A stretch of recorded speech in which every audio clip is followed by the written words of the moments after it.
if ever it's open, that Karuna is going to be like the biggest event ever. Oh, absolutely. Can we open it when we win our first Webby?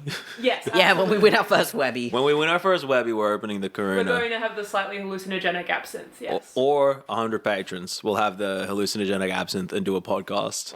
Yeah, Tripping. go wild. After a couple of shots. Yeah, we'll do a podcast where everyone's as fucked up as Yanni is. Yeah, we'll talk about prohibition in Australia while getting progressively fucked up. Oh my That could God, be a yeah. fun It's going one. to be either something absolutely messed up or something absolutely boring. Yeah. But we're going to make it so much fun. Exactly. Because it's going to be off the rack. By the end of it, we're just going to be screaming one politician's name for 20 minutes. Exactly. Who do you reckon, which politician would most benefit from an acid trip? Ooh, which politician? I mean, Pauline the Catters don't need it. Pauline would be an interesting one because who knows what level she will unlock in her psyche, but Because it's like it's all there with Pauline. That's the thing. It is all in there somewhere. She wears everything on her sleeve. She wears everything. She doesn't have sleeves. She's got like a Sing Tang thing and it's tattooed up her arm. She's just got all these views. Bring them out, Pauline. let us know. Let the people know what you think. How about Lionhelm? Oh, David Lionhelm. I thought you were just saying, like, how about lions?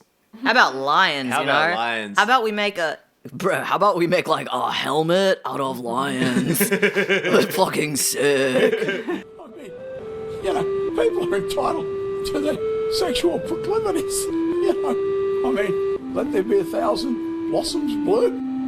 But I ain't spending any time on it. But I ain't spending any time on it. But I ain't spending any time on it. Let there be 1,000 blossoms bloom. But I ain't spending any time on it. Hi, everyone. Welcome back to Shouldn'ta. It is the 13th of August. Can you guys believe it? Oh my God, time travels so fast. Time travels so fast. Oh shit, I didn't wish my dad a happy birthday. Sorry, happy birthday, Dad. Hey, shout out Tony. Happy birthday. You're entering your 85th year.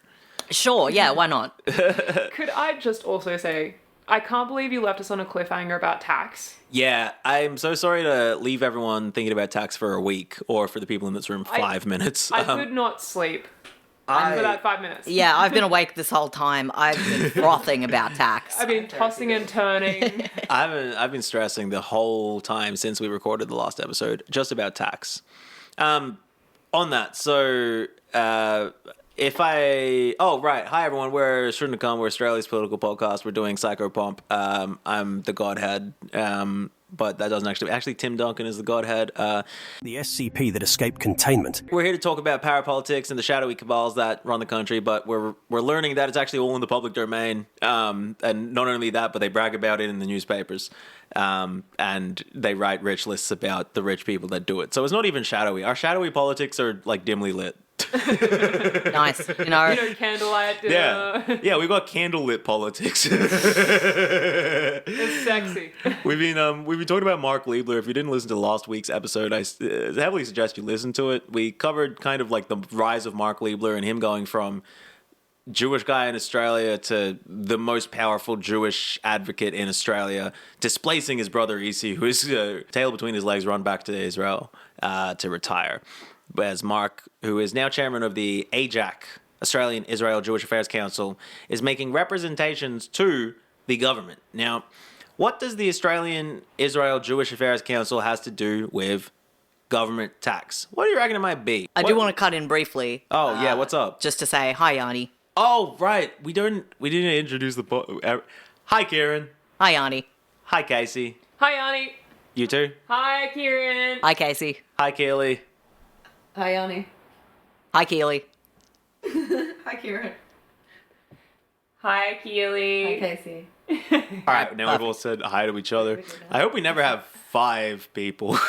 No, we just have to keep going. That'll go for half an hour. Everybody says hi, everyone. Everyone... What's going on? Look, now that we know everyone who's here, obviously, so... Hi, Penny. Hi, Ken. Hi, Penny and Ken, the cats. We've got 2 cats here as well. We're still in Casey's house. Keely's still here. So we're going to talk about tax deductibility, right? Do you guys know what tax deductibility is? No. Yeah. If I can give you a measured answer, no. Keely, what's tax deductibility? I don't know, but I hope it's something that helps me on my next return. Yeah. Casey, how would you summarize tax deductibility? Well, I guess, like, you know, when you do, like, certain charity, like, stuff where you give away to charity where it meets certain, like, regulations, because you can't give to any charity and just do it. But they can deduct it from your tax. Yes. So, for example, I made a really good tax one year because I basically bought a book that's signed, but it was also giving to Turkey and Syria, like, the earthquakes and stuff. So, like, I paid $1,000 for it, but it's my favorite book. Yeah. But because of that, I actually was able to deduct, like, $1,000 from my tax. Yeah, right. Because it was for a rightful cause. And So, what that means is that that's money that you're under no obligation to pay tax to the government. And that impacts the amount you have to pay in tax at the end of the year. yeah, Can so make it basically lower. it's tax-free in a way, right? Yeah, it's ways to pay a bit less tax, but you do have to spend some money for it. So the United Israel Appeal, which Mark is also the chair of, is a charity that runs to better the status of a foreign country. Now, the rules about tax deductibility for foreign countries are a little bit interesting because it's not always tax deductible. At this point in time, it's the early 1990s, and Mark Leibler's probably wearing bell-bottoms. Tax deductibility for a foreign donation was centered on if it is a first world or third world country. Now, obviously, those aren't the words we're using anymore for this kind of thing, but first world countries don't get tax deductibility. You can't donate to just, like, America and get a tax deductibility from it. Fair enough. Unless it's emergency aid. Exactly. If it's emergency aid, then it's different because and often that's run by registered charities. It's not going to like a national foundation, right? Israel had recently in 1998 become a first world country, which means that Mark Leibler and his clients are going to have to do the thing that they hate most, pay tax. Boo. Oh, go. And Mark isn't going to accept this. So he goes to see Foreign Minister Alexander Downer. I play for one team, and that team is Australia. Wow. For Kieran of the suburb in Canberra. Great news. And he says that the funding raised by the United Israel Appeal is only going to go to Jewish people in third world countries, which isn't true. Like, they talk about how the money was actually used to, like, fund advocacy in the United States. Like, he fucking made a fool of Alexander Downer. But Alexander Downer's just like, oh, okay, Mark. And the amendment happens. That's fucking silly. The amendment just happens. What? Yeah. Because Mark talked to Alexander Downer. Mark also has, like, suddenly gotten into Indigenous issues around this time. Right. Noel Pearson's come up. That's for a reason. It's not sudden. So, okay, Ron Castan, he's a lawyer who was extremely involved in the Mabo case. Now, we've all heard of the Mabo case. He was working with Eddie Mabo directly for 10 years to build the case to challenge the idea of terra nullius, that Australia was land owned by nobody. This was a pro bono case as well, was it? Exactly. Yeah. This is something that he's doing pro bono. Pro bono publico. It means for the public good. And Ron Castan is also Jewish, but, like, he's not like that kind of character in this story. His main thing seems to have been like native title stuff. But he does, know Mark. He's a prominent Jewish person, and Mark's a prominent Jewish person. And he's like, hey, can you take on, I've got this guy, Noel Pearson. He's a young lawyer. Can you take him on as like a clerk? And Mark is like, yeah, sure, absolutely. And then he's like, hey, also, like, you do some pro bono stuff. Would you be interested in representing the Yorta people in a native title claim? Now, this is one of the first native title claims that was brought after the Mabo case. Yorta people on the New South Wales-Victorian border had been among the first groups to lodge a claim after Mabo. And, like, it ultimately fails, but it creates some powerful moments in the public consciousness, and it is the start of Mark Leibler's association with native title claims and Indigenous advocacy in general. Now, at one point in the 1990s, a judge dismissing one of these claims says the following statement, which becomes infamous in native title discourse. When the tide of history has washed away any real acknowledgement of traditional law and any real observance of traditional customs, the foundation of native title has disappeared. It's a bit of a, oh my god, they said it moment, right? Like, Yeah. Well, we wiped you out. Why do we need to act like you're still here? We destroyed you. Yeah. And it obviously is an infamous thing said by Justice Olney that has reverberations throughout history and throughout the legal passage of native title legislation and things like that. Yeah. But in 2000, Mark is friends with the Prime Minister, John Howard, right? So John Howard's hearing all this native title stuff, and he's like, something is happening here. We need to do something about it. People want us to do something. And he establishes Reconciliation Australia. And he's like, Mark, will you be the director of Reconciliation Australia? Why is he asking Mark? Of all people. Who else would he ask?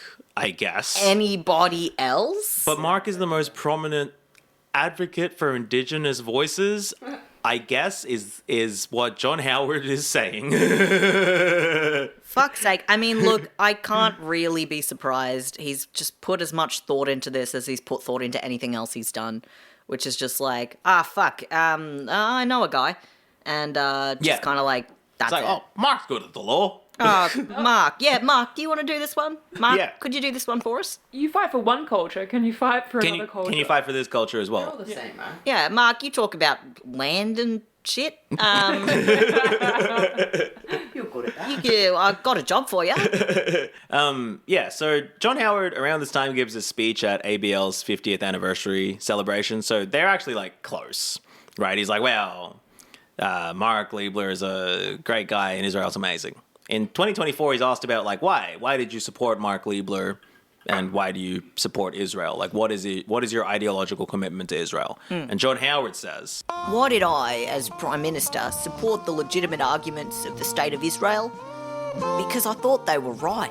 so the picture of John Howard there, when he's saying this kind of stuff, the picture of John Howard there is him receiving an award from AJAC, the Australian Israel Jewish Affairs Council, and I believe that is Frank Lowy presenting him the award. Jesus Christ. Jesus. But, like, look, Howard is just a fucking bag of nuts anyway. Like, what was it he said recently that I feel like we brought it up in an episode? It was, oh god, I can He actually. just said some really racist fuck shit.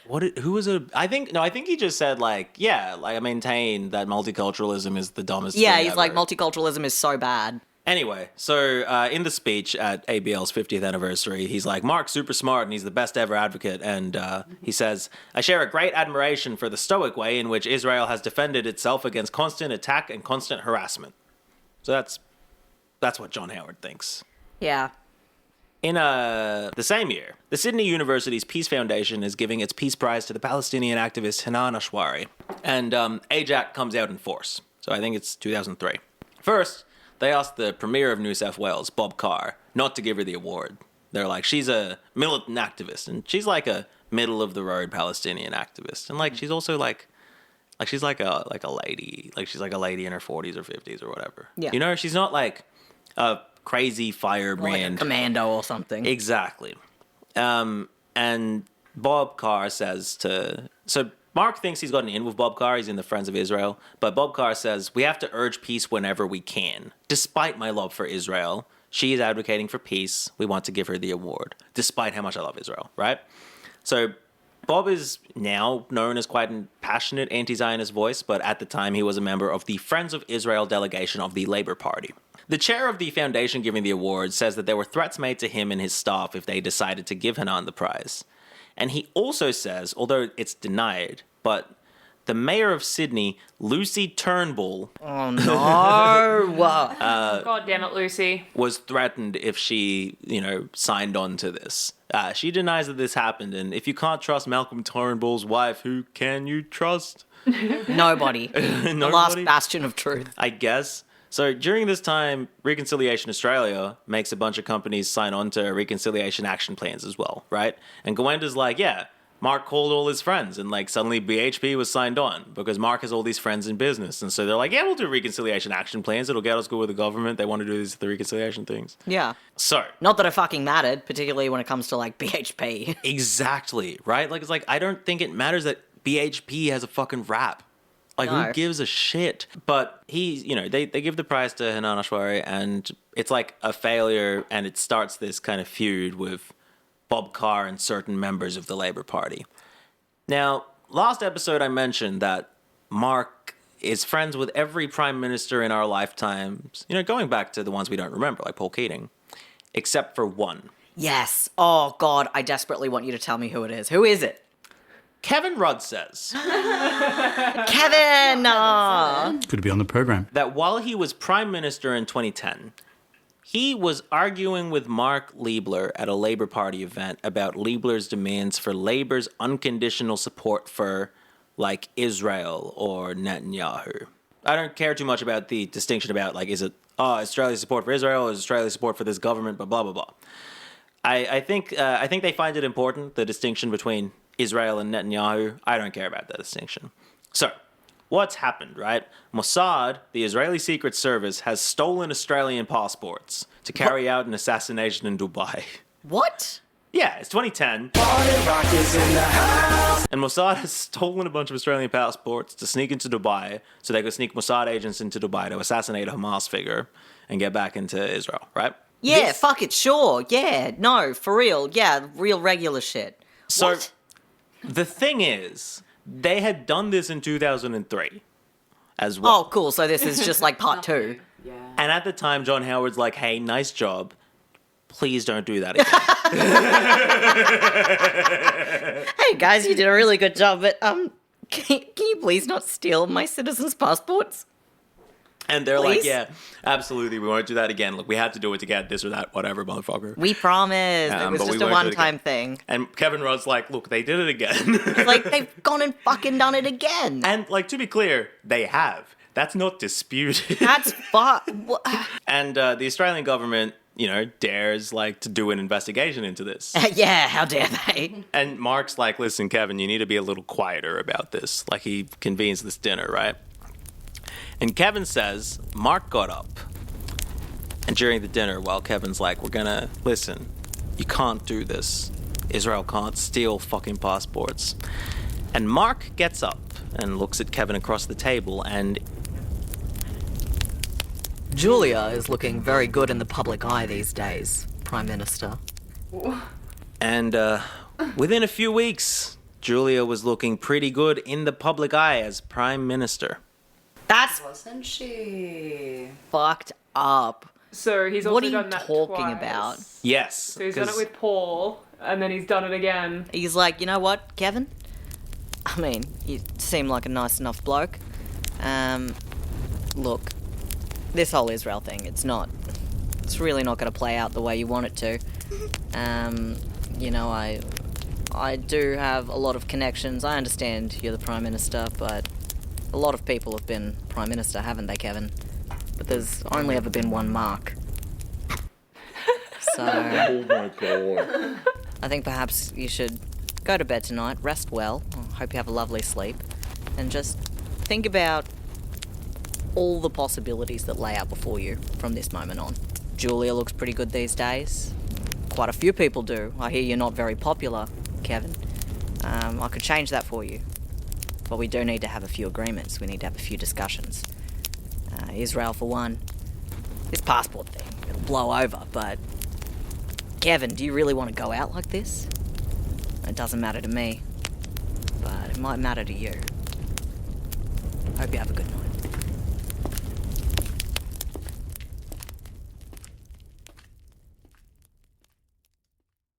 And scene, and that's Mark Leibler, just like... I love it. I didn't breathe. Holy Yeah, shit. I that love was- that there's only one Mark. Well, there's only one Mark. Mark is amazing. That's title of the episode. There's only Episode one 2. Mark. There's only one Mark.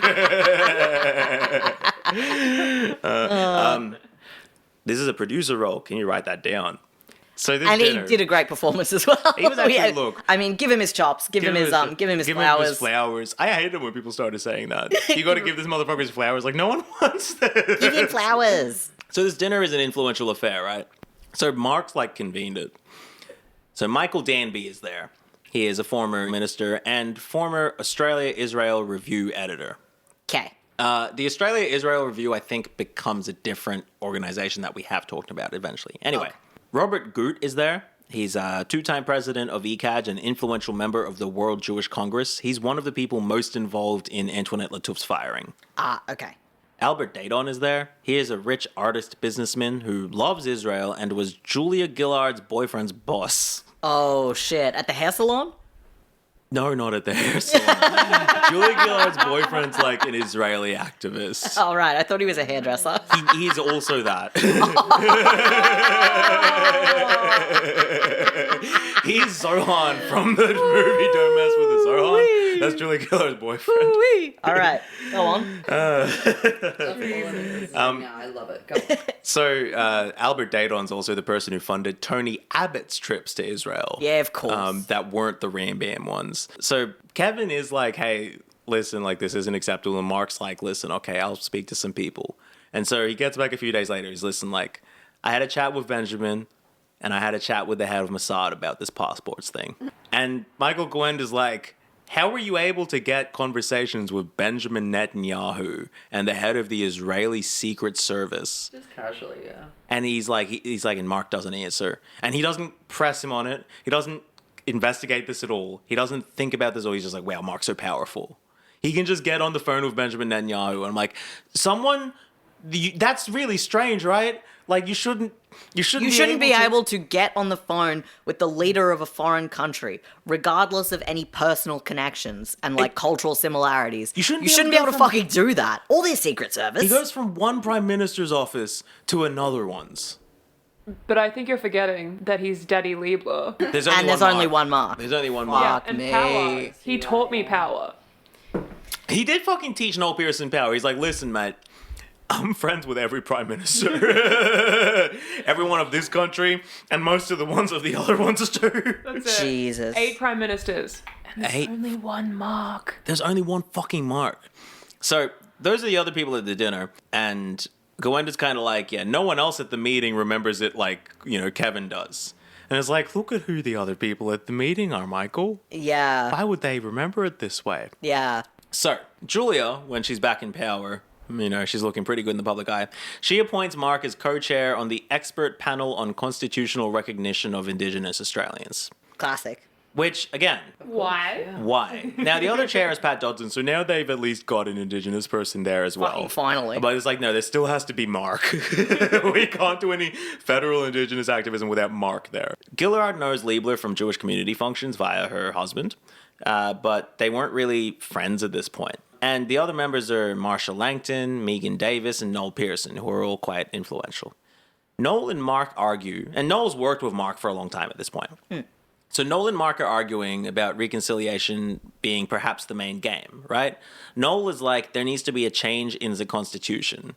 And Mark actually starts to agree, and they make a statement to give to Julia, to give to Kevin, to give to Tony, right? There was a lot Fuck's sake. very Of quickly, course, this was the chaos period. During that time, who it is they're giving the statement to changes like twice. So at ABL's 60th birthday in 2013, 10 years after John Howard's speech, Tony Abbott gives a speech about how he really wants to get constitutional recognition done. So first, Mark says this to Tony. Your understanding of history has been evident in your long-standing friendship for Israel and the Jewish community.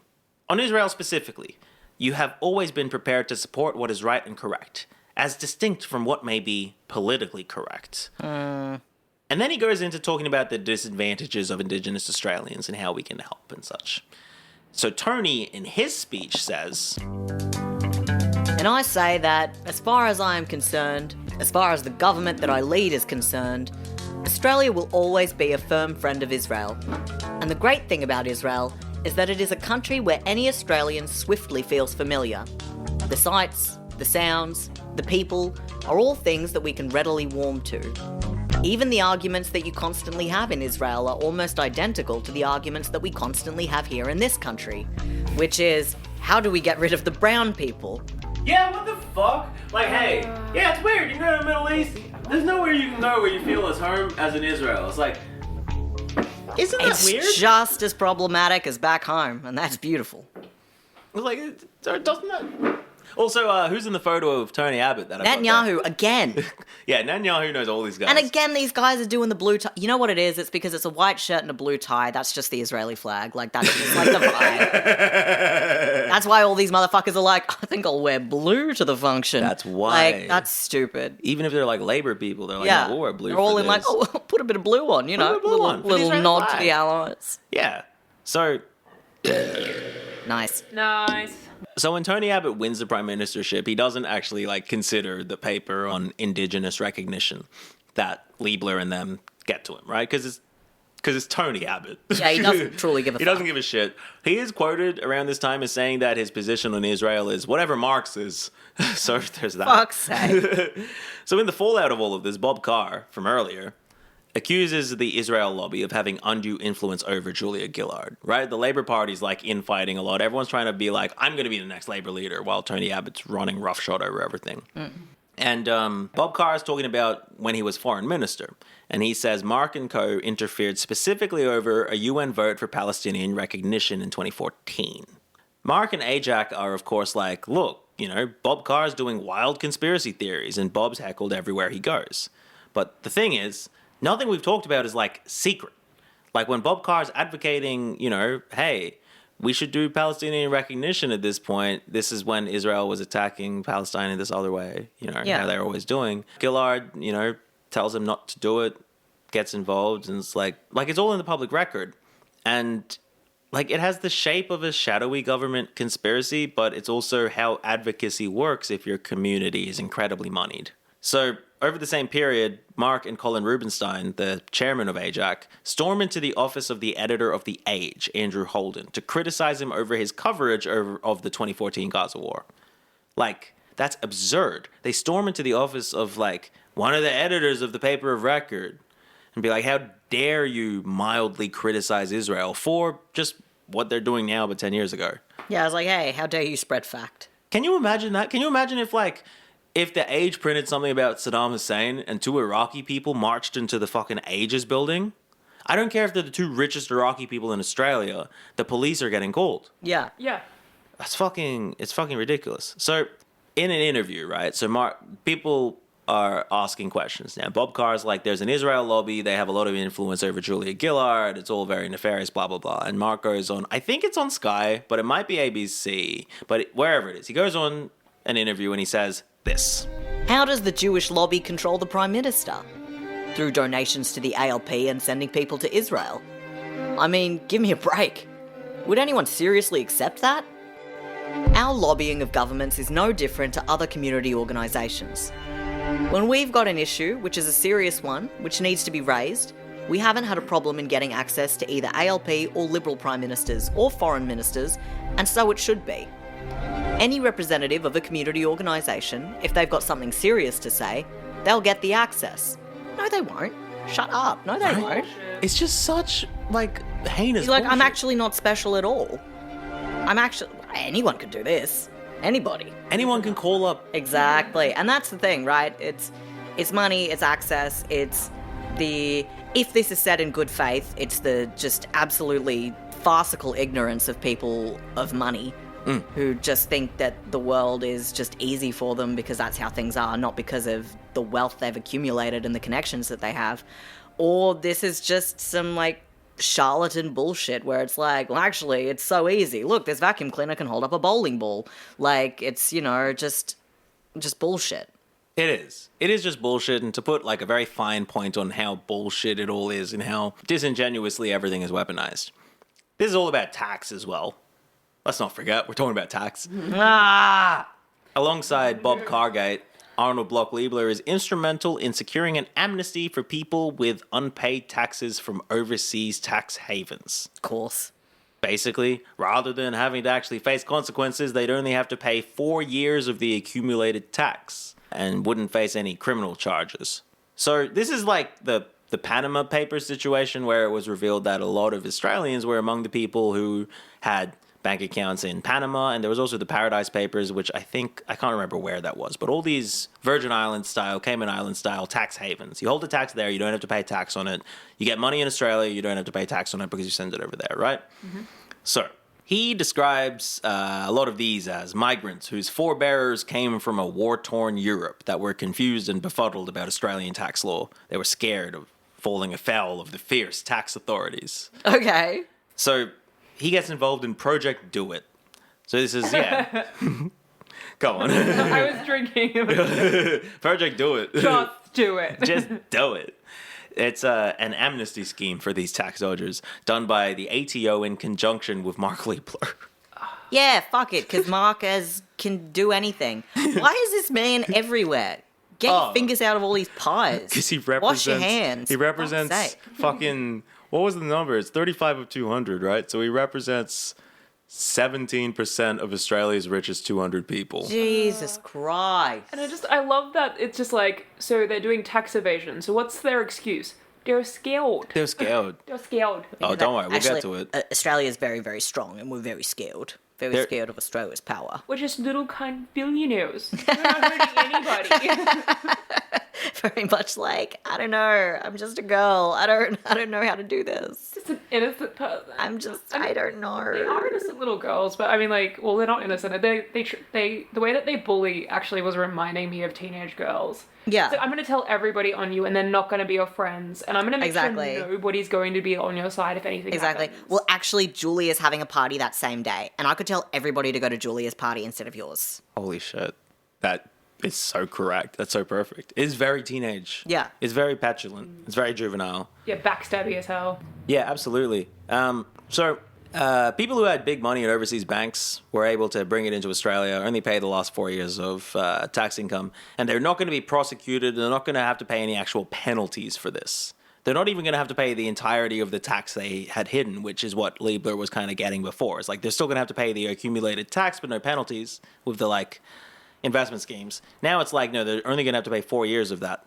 And Chris Jordan, who is the commissioner, accepts Leibler's suggestions, and hundreds of millions of tax dollars weren't recouped, right? Fuck's sake. Leibler says it relieved years of guilt and worry about potential bankruptcy or even prosecution for the families of Holocaust victims and their survivors arising from relatives' financial decisions during World War II. Sure. The biggest asset declaration was $150 million. Far out.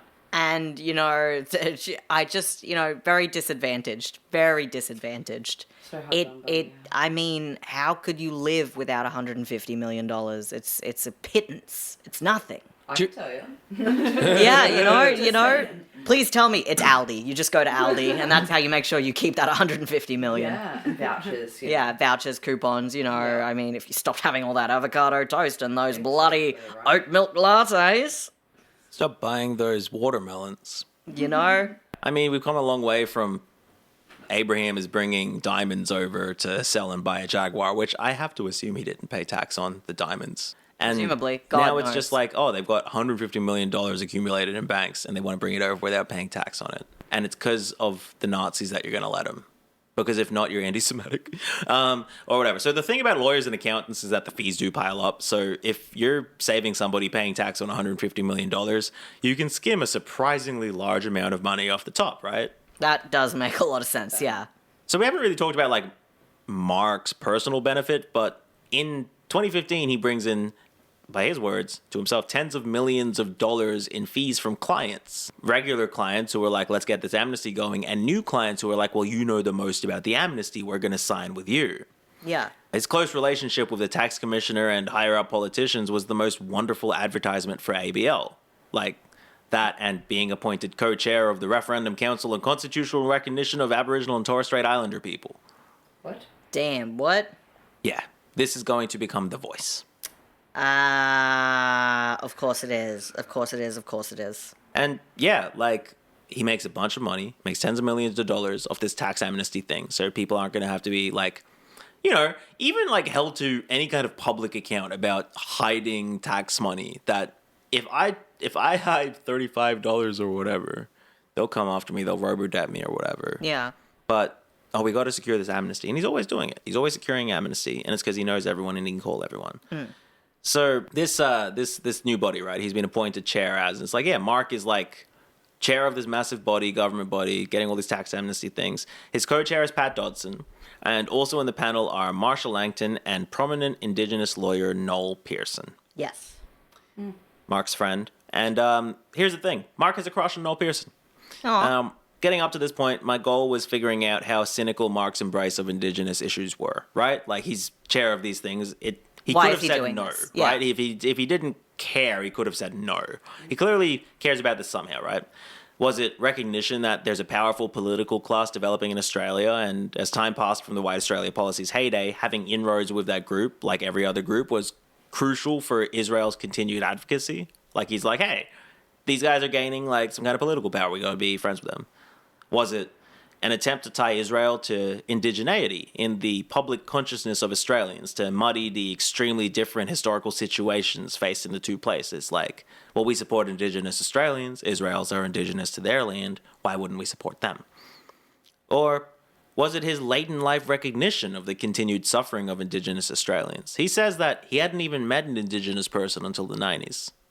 And I don't not believe that. I think that's not even Mark's necessarily fault. Like, I don't think he's a rich person in Melbourne. Where would he have met an Indigenous person? Quick question. Did he meet an Indigenous person before or after he experienced anti-Semitism for the first time?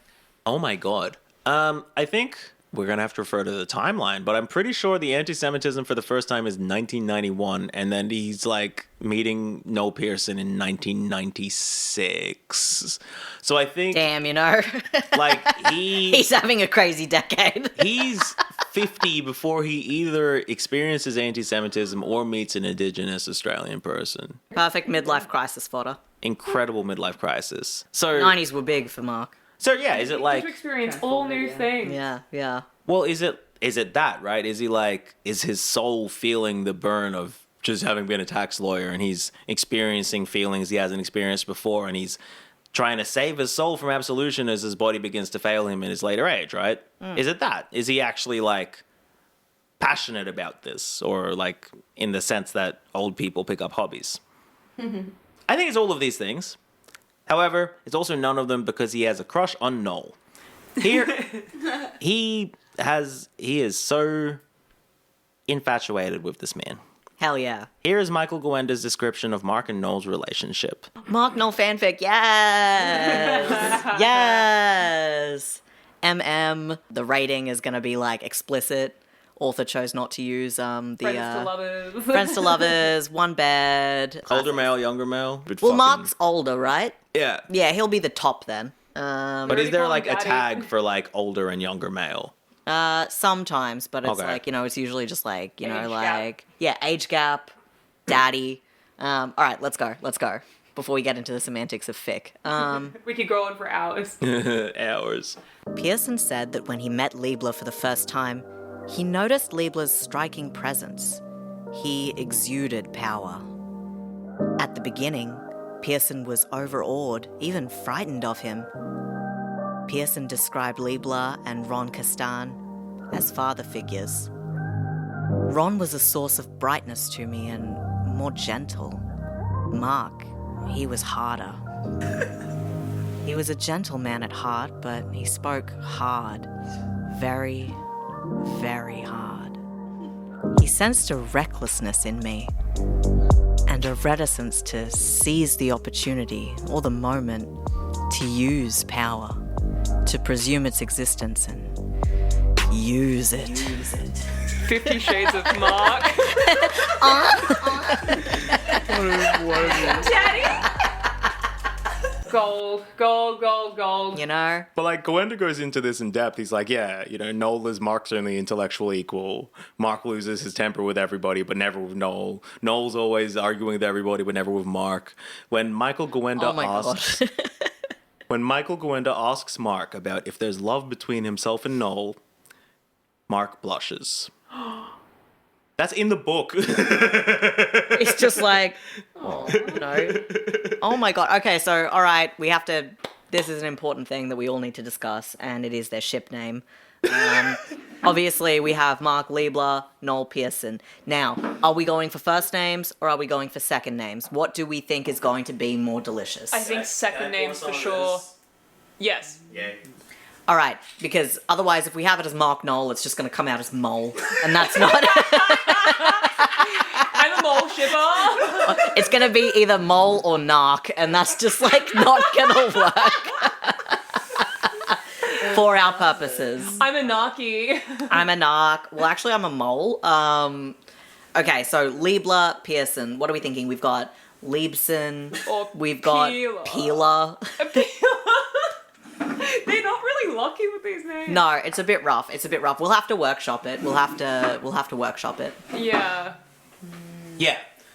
So Peebler. Peebler. Would you like Peebler? Peebler. All right. So that's the Peebler story. Peeblers unite. And like, I'm a people. Noel Pearson's a great example of somebody to get us away from the fanfics, but like not to say like let's get away from that. I made you do it. I'm glad we didn't. But Noel is a fuck ass conservative who gets a pass in polite society because he's indigenous and because of the way that polite society understands indigeneity, they don't critically appraise his viewpoint. And so things like this kind of go under the radar. Like, sorry, his best friend is Mark Leibler. That seems important. Yeah, you know.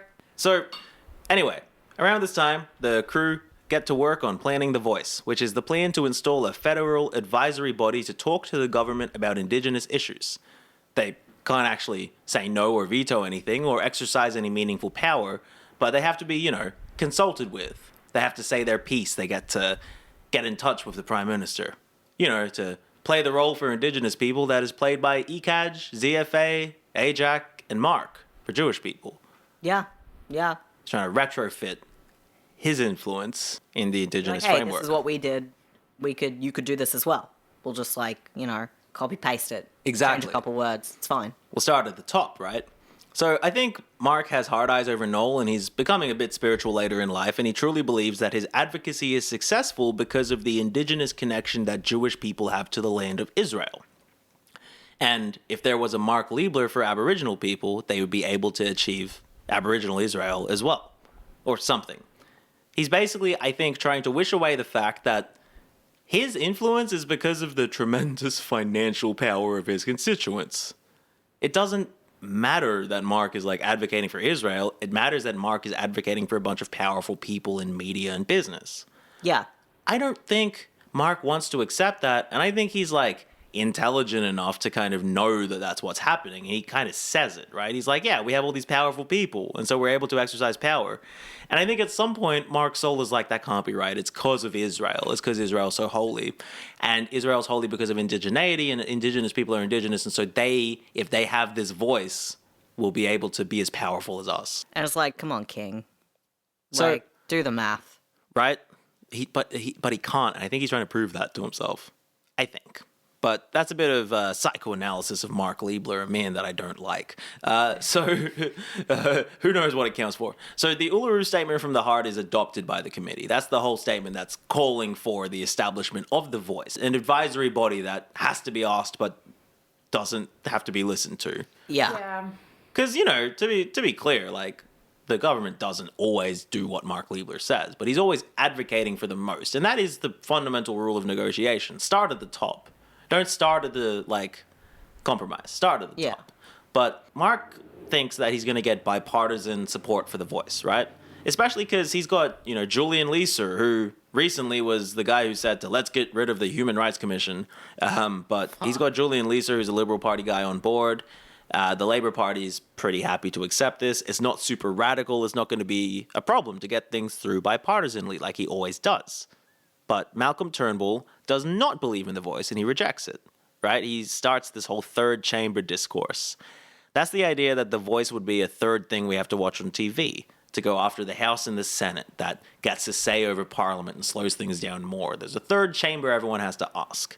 This puts the left in the position of having to advocate no, don't worry, The Voice doesn't do anything, which is why it doesn't really engender much popularity amongst, the actual left, because it's well, then if it doesn't do anything, why are we going to care about it and march in the streets for it? If you're assuring us that it's not actually useful, right? So Mark thinks that Turnbull is too scared to lose votes from the ultra-conservatives, that, he's Tony Abbott's trying to get Turnbull's job, so he doesn't even waste his time trying to change Malcolm's mind. He says this later. So eventually we're going to get to the Voice referendum that we did get to. The ABL is doing increasing amounts of pro bono work with Indigenous people at this time. That's the stuff they started in the 90s with the Yorta Yorta people. Sometimes they're helping people establish businesses to pay less tax.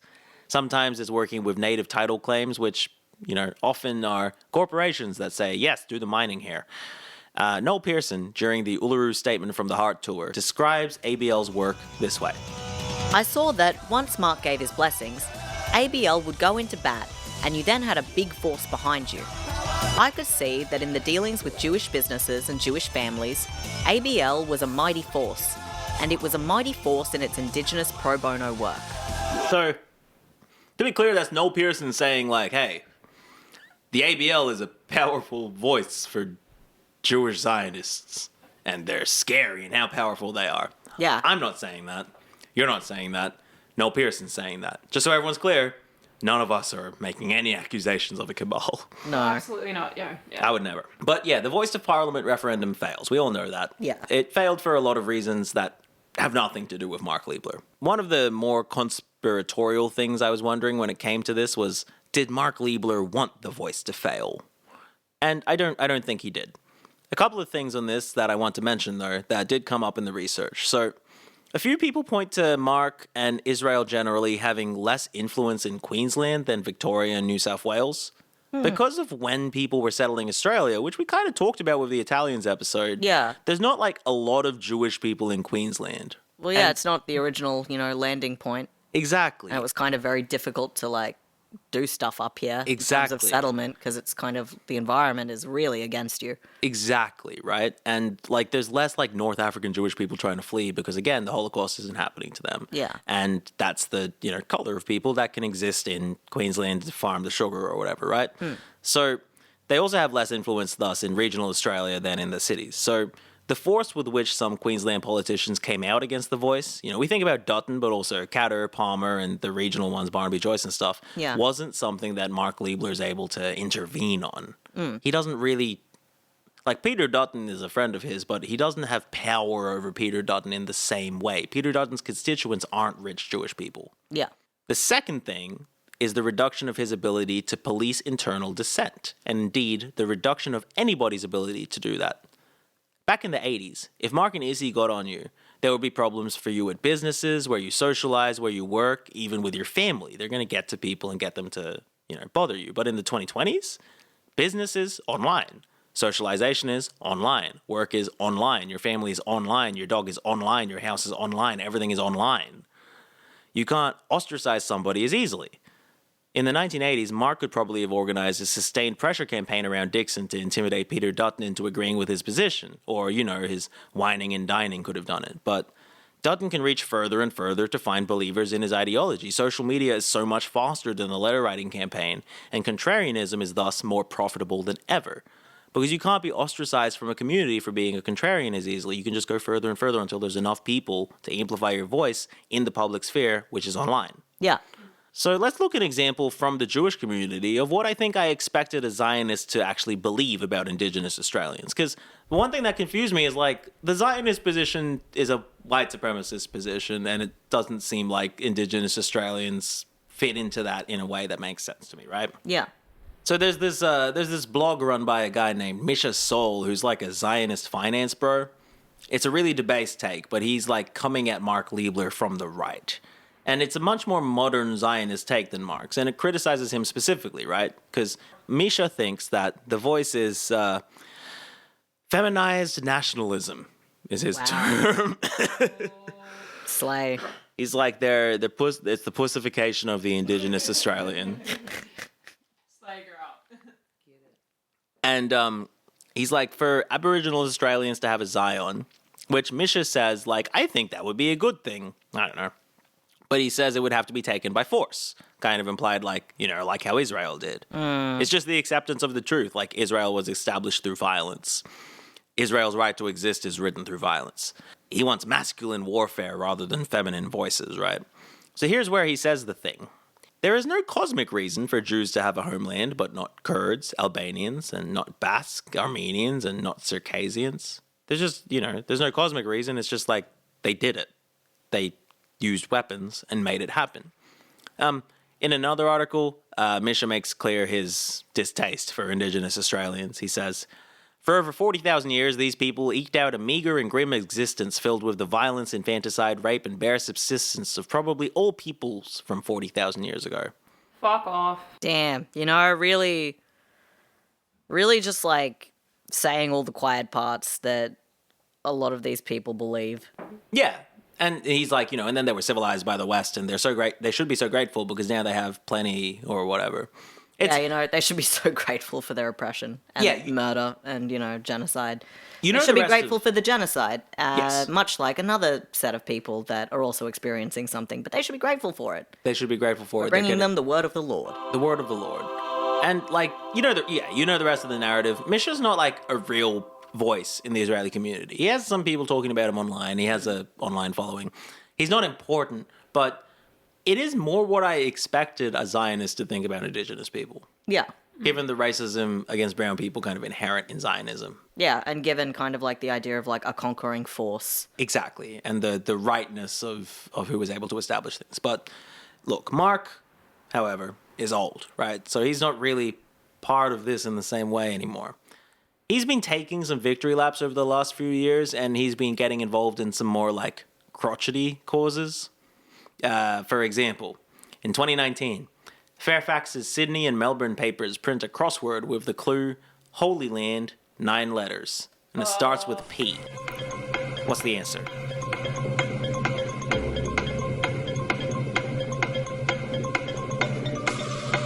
Palestine. Ajax immediately demands an investigation into the crossword department at the Fairfax. Oh, what a pussy. And Fairfax acceded, blamed the error on an external contractor, and apologized to Colin Rubenstein. And they changed the crossword. Damn. How dare you? How very dare. Yes. We have a soundboard that just got used for the first time. Palestine mentioned.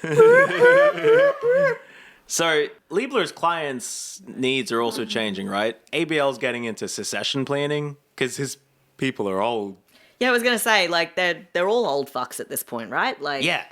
They're all, ancient. A bunch of, Richard Pratt's dead. Frank Lowy is dying. Solomon Lew is dying. But, they're starting to die. And they're figuring out their wills and things like that. Can you imagine if, because they're old, they're obviously, doing a crossword, they do that, they get so heated that they just have a heart attack. They have a heart attack, but before that, they call Mark. Mark, you gotta read the crossword. Mark, they've killed me. They finally got me. Oh my. They got me, gal. Oh my fucking god! Yeah, it's fucking even the crossword thing. Look, there's a website, Michael West Media. They did they were the ones who got this whole crossword thing together. It was a very interesting article.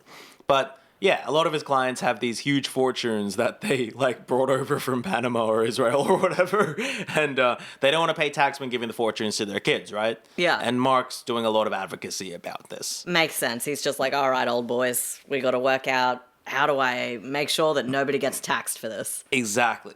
And I mean, death taxes seem to be something that he's taken on very passionately in his later life. About the idea of death taxes in general, Mark says this. Oh no, okay. I've been fundamentally against death taxes as a matter of ideology and every single principle I can conceive of. My view is that if you make money, then you should pay your tax dues to the government during your lifetime. And once you've paid your taxes, the wealth you have accumulated belongs to you to do with as you wish. I'm sorry. My view is that if you make money, then you should pay your tax dues to the government. Bro, be so fucking for real right now. What have you been doing for the last 20 years? Come on, King. What are you doing? And then he's like, once you've died, you have no obligations to the government. It doesn't matter once you're dead. It's like, bro, died, it didn't matter when you were alive. Come on. The government has no obligations to you once you've died as well. It's like, well, the government's no longer providing road services to you or whatever. Yeah, But I'm not using all those recycle bins. Oh my god. It's very funny. And he's doing that. We're not going to go into it any further other than Mark Leibler is advocating whenever he can to make sure death taxes don't have to be paid. He's just got a new hobby. It's whatever. He's got a new hobby. And in his accumulated lifetime, when he's accumulated all these taxes he's absolutely paid, he's also managed to produce a surprisingly unified front. So in 2017, he's making a speech about the publishing of the Gen 17 Jewish Community Survey. I actually think this speech was in 2018. The survey had found that while Australian Jews are intermarrying more, and occasionally they're critical of corruption in Israel's political system, and also they are split on how big of a problem anti-Semitism is in their daily lives, 88% of Australian Jews in Melbourne and Sydney have a feel of a personal responsibility to ensure that the Jewish state continues to exist. 88%. 88%. That's crazy. There's differences in the like specificity though. So 70% of respondents self-identify as Zionists, but only 58% of them believe that control of the West Bank is vital for Israel's internal security. So they're like different levels of Zionist. Okay, so they're like, there's those who are Zionists that are like, yeah, we've got Israel, it's done. Like, we did it, gang. That's the homeland. And then there's like, another subsection that I imagine is like, once we have Palestine, though, then it'll be done. Or I imagine another subsection being like, okay, we're going to take, like, this massive chunk from whichever countries are in the way. Yeah. And then we'll have, like, the true Israel. Like, don't forget they want Egypt. Yeah. And they want Lebanon too. And they want Lebanon. Like, so here's the fun thing, right? So from the river to the sea, right? Yeah. The river being referred to and the sea being referred to by Palestinians is one that kind of encompasses Palestine. Like, I think the river is like the Jordan River, and it's the Persian Sea or something. Yeah. Right? But when Israel says it, they mean the Nile. Because Zionism believes that Israel owns the land all the way up to the fucking Nile River in Egypt. That's wild. The whole, like, the 6-Day War was about taking some of that land, the land that they lost in the Yom Kippur War that we talked about in the last episode. So, at this speech, Mark starts with just fucking laying his dick on the table about how fucking good he is about advocacy. Here's what Mark says at this speech about how Australians are so Zionist and why did that happen? How did he make that happen? Let's go, Daddy. All right, perfect. Let me just, like, pop my cock on the table. Let me just... All right. Let's have a fucking chat. I came across a Facebook post a few months ago. It's a graphic with an image of me in the centre, wearing a very grand crown on my head. And all around me are logos of organisations over which I'm seen to have some sway. Far from feeling concerned or offended, I was actually tempted to share it, because it reminds me how blessed I've been to be able to focus my own skills in the direction my conscience dictates. I am fully aware that you are all well versed in this yourselves. As I said last night, the Jewish community here punches well and truly above its weight. Come on, man. Heavyweight champion, Mark Leibler.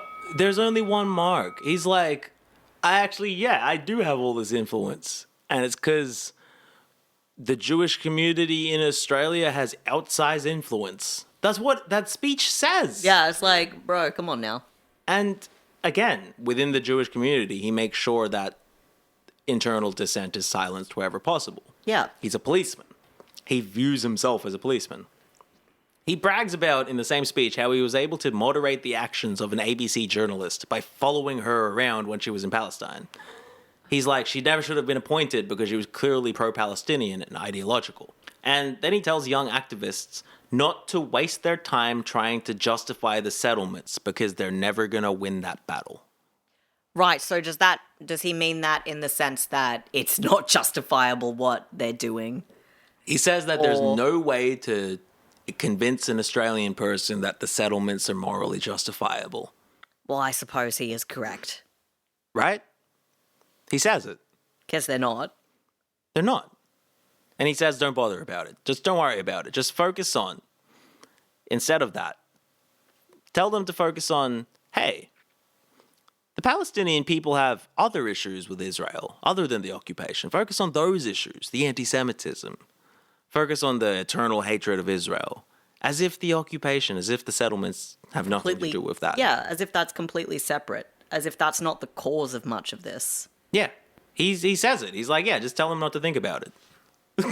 Damn, you're right. It's very annoying. It's very annoying that they don't just say it's, it's because they're all rich and connected, but they celebrate the outcomes of being rich and connected. Because Australia has a disproportionately wealthy, like, Jewish diaspora. And when I say they, I mean, like, all of them, not just the Australian Jewish community, but the business community, the sporting community, the political community. I think we're going to dismount this narrative of our 2 episodes with a quote from Julia Gillard. So she's asked in the book by Gwenda if Ajax and Mark Leibler are powerful. And she says, yes. In the sense that the Jewish community in Australia is very well connected. Put another way, the community has done a good job over many years of developing deep connections across both sides of Australian politics. They therefore have the networks and the access to put a particular point of view. I think Australians of Palestinian heritage or people with particular sympathy for the Palestinian cause have not been as good over time at developing those political networks. I hope they do, because it's best if decision makers hear from all sides of the debate. But I will not be participating.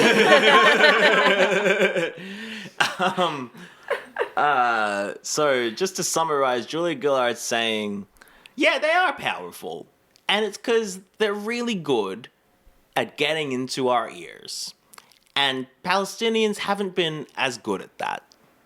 For no reason. And also it just feels like it feels like being like, yeah, they're really good at like convincing us and getting access to us. And it's like, isn't that girl, isn't that not like she's like, yeah, I hope corruption? I don't know what to tell you. Like pandering? what? Yeah. What? Like, I hope they get better at advocating because it's best if decision makers hear from all sides of the debate. So implicitly, she's acknowledging that she has not considered the Palestinian side of this. Yeah, and also being like, as a politician, it's best if everyone can blackmail us. Yeah. I think it's best if everybody can have an undue amount of influence, and then we'll do our job correctly. And because if everybody's got influence, nobody has influence. And if you don't have influence, it's because you haven't done well enough at cultivating that influence. Get good, cunt. Like, that's literally all it is. And how do you cultivate that influence? It's easy. You just need $150 million worth of diamonds. Just a small $150 million funded by loan. all of your people that you write tax off by being paid $10 million per head. And then talk to, again, I think it's been 8 prime ministers at this point. Yeah. And then you'll have the influence. Yeah. So why didn't you guys do that? Yeah, why didn't you do that, fucking idiots? Are they stupid? Are they fucking stupid? So, look. You just didn't try hard enough. You know, you gotta have a go to get a go. So that's Julesy. Also, applause, by the way. That was perfect reading. Yeah, very, very well done. Thank you. That yes. You had me at yes. You had me at yes. Yes.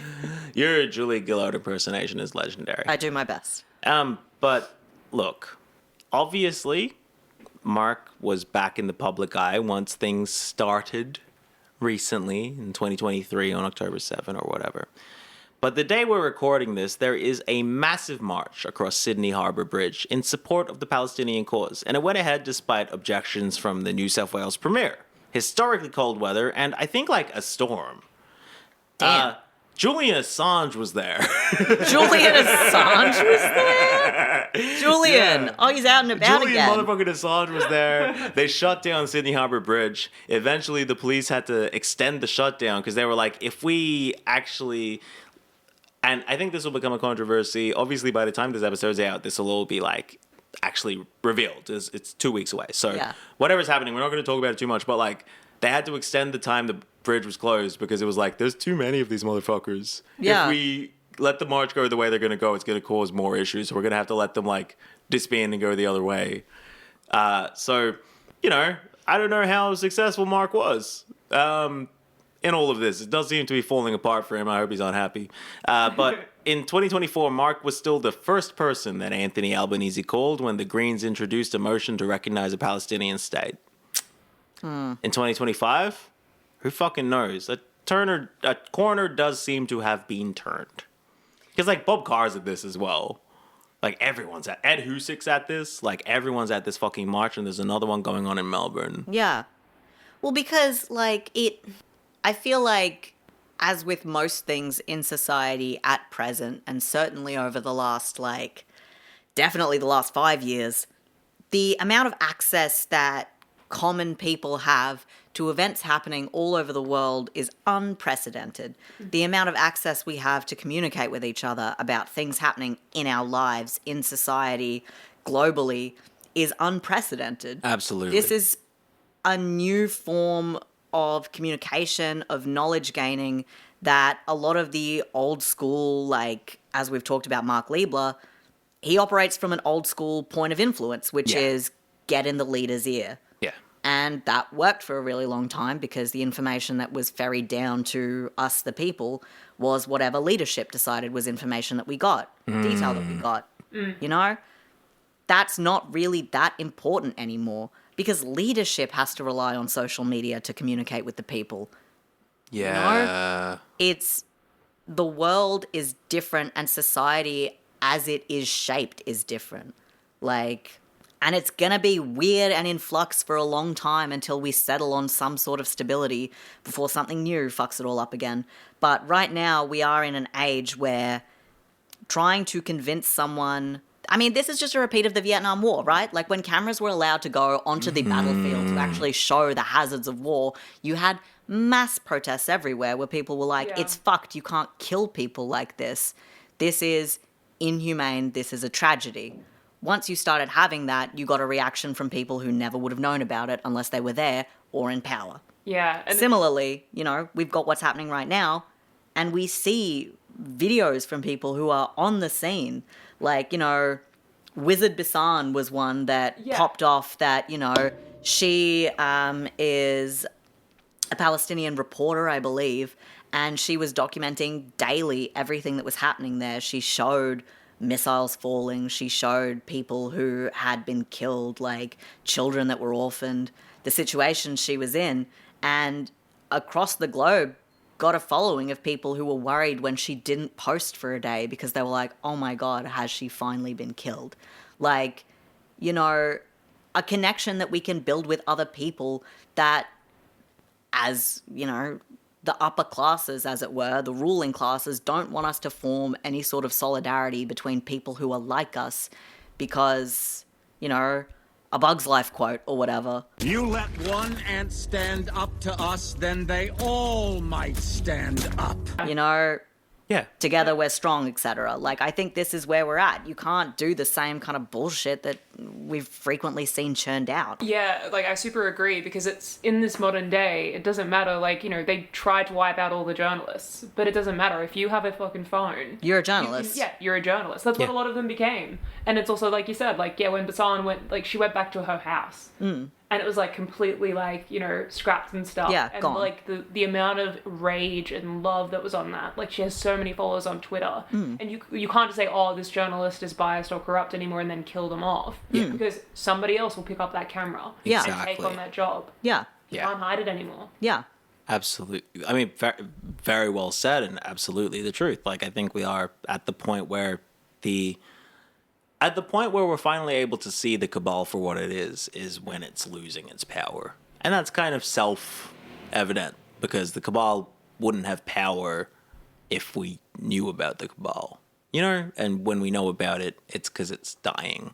Yeah. Knowledge is very much power. And, you know, being aware of the things that are happening, why they happen, and who makes them happen really does take away the power of that thing, because so many decisions in this world are done in secret or in private, and it's because they're not pleasant, and it's because that they aren't something that you can defend. Yeah, I super agree. Because I think that's where their power comes from, trying to hide the truth. Yeah. But they can't hide the truth anymore. Exactly. Like, you know, I think we live in an interesting age. We live in a time where, for both good and bad, the world is kind of always being watched and kind of always being exposed. It's really just a matter of time. It's all open now. We can see it. Yeah. Yeah, well, it's like obviously it's kind of partially relevant, but like George Floyd. Yeah. Right? If nobody took out their phone right then, the cameras weren't on. Which is what happened most of the other times. Exactly. You know? That's it. Exactly. We're seeing the same thing. Yeah. Very well said to both of you. I want to finish off by returning to the story of Stephen the Deacon. Let's go, Stephanos. So he's Greek, so he's Stephanos. Hell yeah. Slash Stevo. He's slash Stevo. Steve, my boy. Because, you know, Stephen is a working class Jewish activist. He's advocating for equality. He's advocating to the Jewish council, who run the temple for it. Money that could go to the widows is going to the temple, and Stephen calls out their idolatry about the earth called Israel, specifically over the people called the Jews. And the Jewish council, those bourgeois members of society who benefit the most from conservative, institutionalized religion, stone him to death. And Mark says the first time he experienced anti-Semitism in his life was when he heard of this story. and he hadn't heard of it before. He didn't know about the New Testament. And he's made his whole life attacking these largely working-class Jewish activists, stoning them in public and getting the whole council involved. And in the last year of his life, I think he's finally seeing the limits of his influence. And by the last year, I mean the last year that we've had right now. Yeah. Public opposition against Israel has never been higher. But you know what? Mark's influence was good enough to get it this far. Like, trust Australia to catch up to the ball in the 53rd fucking innings. The weapons parts were shipped over. Albo said they weren't. Turns out they were. Recognition is being delayed. They're waiting to see how many more Palestinians starve. And Jim Chalmers is writing fucking op-eds in The Guardian about AI. So, I guess we'll see what happens, but I think we got to the bottom of the harbor on this one. Any parting thoughts, everyone? Yeah, I guess most of what we've said already, I guess, throughout these last 2 episodes, it's kind of insane. Yeah, and it's kind of insane. And worse, that it's true, which, you know, truth is stranger than fiction or whatever. Well, because it actually happened. Well, because it actually happened. Like, nothing should ever be happening.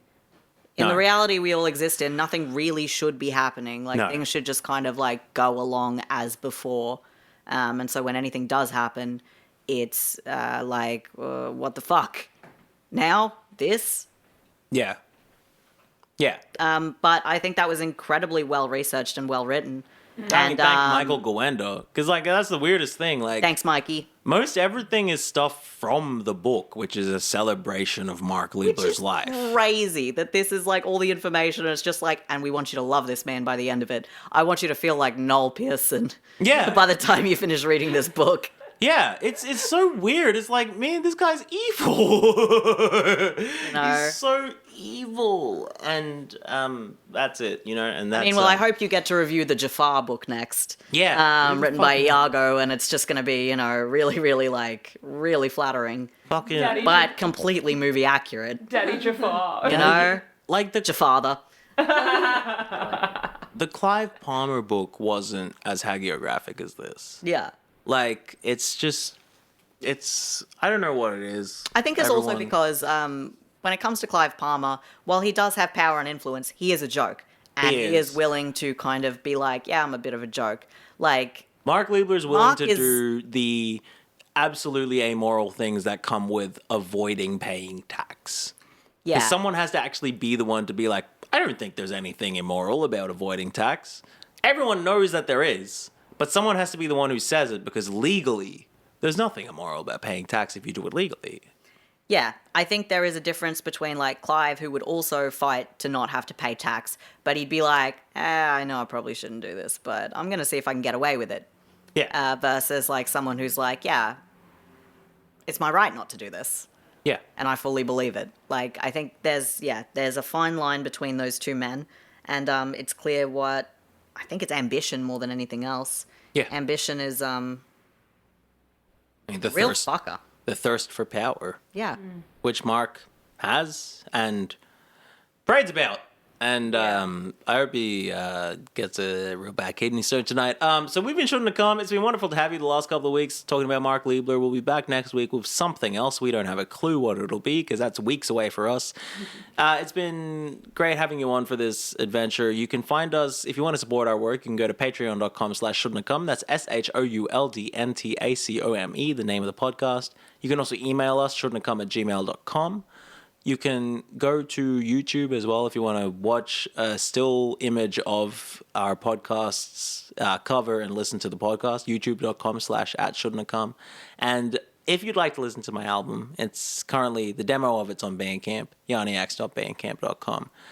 It's a balmy 15 degrees in Brisbane where we're touching down. We've been speaking about Mark Leibler for hours.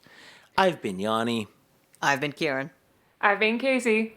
And I've been the bait girl in the background. Hey. That's been the bait girl in the background. We'll be back next week with something else. Thanks for joining us, everybody. And any parting? Do we do something at the end of the? No, we don't. We don't have like an ending thing we do. We normally just say how we feel about the episodes. We've done that. Yeah, and then we just go like, bye. All right, yeah, we say bye. That's right. Bye, everyone. Bye. Bye.